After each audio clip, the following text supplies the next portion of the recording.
Hello everybody, this video we take a first look at Autonauts versus Piratebots. Now this is the pre-release version, just keep this in mind, and the game was developed by Denki, published by Curve Games, and it's available via Steam starting July 28th, 2022. So this game is an automation simulation strategy game, and your goal is to fight pirates and get back your abducted, I think I saw one civilian and a few bots. Anyway, you need to fight pirates in this strategy game, and it's all start from very basic things. We need to farm materials, build different buildings, of course eventually build soldiers that will fight the pirates.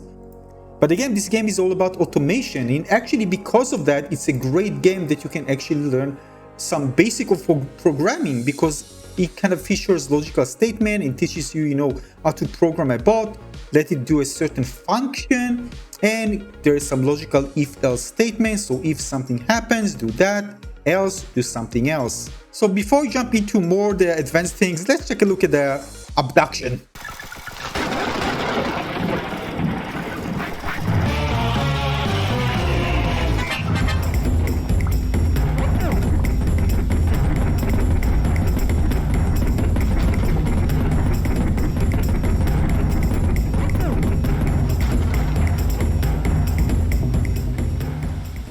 And of course you are here to save the day, and just keep in mind that each time you start a new game, the maps are procedurally generated, so resources are kind of positioned differently, so each playthrough you're gonna feel different than the previous one.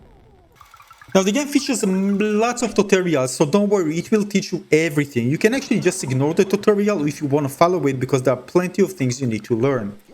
But basically, as you can see here, there are little bots which I can create myself. Each bot I can actually view the command windows, and for each inside the window I can actually see all the things that I actually assign this bot to do. So how you assign it? Well, you just do it yourself and the bots will follow along. So let me demonstrate. So here, for example, you have the record button. Now everything I do, the bot will follow. This is where I go, what I pick up, what I drop, right? Where I bring a certain item to. And I also can rearrange the commands myself, and I can delete them if I want to. I can use just Control Z if I want to undo, Control Copy in order to copy it, a certain command. And you also can add certain commands, as you can see on the right side there, if, else, you can just add it in order to kind of mix and match different predefined commands with the one you are actually recording. Now, if you want this to repeat, there's actually, when you press the record button, there's the left, at the bottom left side, you see something like that looks like a C, orange one, C. So you can actually tap it. This is kind of a loop command, and basically what it does is just continue and repeat the same commands over and over and over again. That's how you automate the processes. So if you're programming, this is something kind of a for or loop or while loop. It actually just continue and repeating the same thing over and over and over again.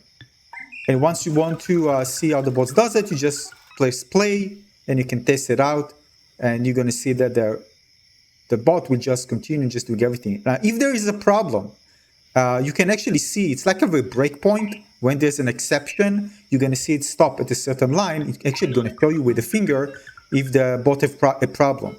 Now, a problem can occur, for example, if some of the items broke and now it doesn't have the item, so we can actually now maybe chop wood, right? So it's just going to stop and wait for a command.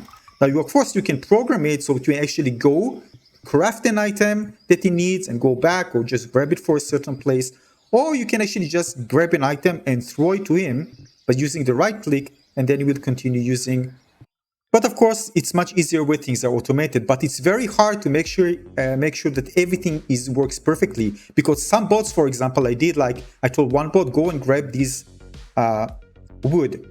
And the other bot was kind of let's chop it. And they go competing against each other. I mean, the other one is trying to chop the wood, but the other one just grabbed the wood before he was able to chop it. Something like that. So you need to make sure that everything is kind of automated perfectly. And this is one of the more challenging things in the game. Now, of course, you can also name the bots. You know exactly what they are. This is kind of similar to giving a function a name in programming. So you give it a name, and then you can even group them inside a certain group, like a team, where this group is doing that thing, so you can easily recognize what a group of team of bots are actually doing. You just make things easier for you to manage things. Like if, for example, I create a class in programming and I put everything there, so inside a certain group, it's easier for me to understand what this atomic set of functions are actually doing. So here I'm actually just demonstrating the bot how to plant seeds, because I want him to plant seeds when I click it. And this is his job, plant seeds. All right, so he's looking what I'm doing and he needs to repeat it. I can actually just press play when I want him to do it, or I can put a condition, or I can just, make it just go inside the loop and it will automatically do it all the time. As you can see, we're just repeating what I do and we plant the seed to plant trees. Grab it, put it in, jump, jump, jump. All right, and then in a few seconds, the tree will start growing. Pretty cool. As you can see, continue doing it over and over and over. Now, like other kind of a similar strategy game here, we're gonna have storage spaces where you can actually store things. There's gonna be a limit, a quota, so you can actually upgrade them. There's also an option to upgrade your character, so you can even move faster. There are different tools you can craft. There are lots of options in this game. It's very in-depth. Now, the game also looks very, very nice. I really like the simplistic kind of a low poly design. I really love it, but you have different options you can actually see to control the setting, like the lights, the shadows, the bloom, anti-aliasing, etc. Now, of course, it's up to you to make sure that everything is kind of organized. Don't take example from what I'm actually showing you here. But basically, even if you get a bit messy and there are many things kind of thrown on the ground, you can always create, for example, a cleaner bot that his job is just picking up things that are kind of orphaned and just putting them in place. For example, like the storage for the wood that you can see here in the middle of the screen, you can just go and pick them up and just, make sure everything is clean. And actually, at some point, that's actually what I did. Now, for different buildings, there are different requirements. So depending on what you want to craft. If you want to craft, for example, a sword or a building, there are, of course, certain items that you need to do. Here, for example, I need a tool log and more, and some coins, gold. So basically, I need to just go grab and do it. Sometimes it's just, just for building a certain building, I won't actually automate things. Usually automation is good for something that you continuously repeating over and over, and you don't want to do it over and over yourself. This is a great time to actually use a bot. Now, if, for example, I made my first defense tool, and basically, again, if I want to build something, you go to the inventory where the structures are. You see the bottom left corner, and I can see different structures, different categories. I can just place them and then start building them. Again, you need resources in order to do it. And slightly later in the game, you have the option to kind of build your armory. You can build, for example, a sword. And then you can later on, when you build the barricades, you can actually create a soldier. When you need the sword in order, to craft a sword, and also craft a robot and bring this to that place and with other materials, and then you'll be able to create a soldier. Of course, there are different type of units. This is just one of them.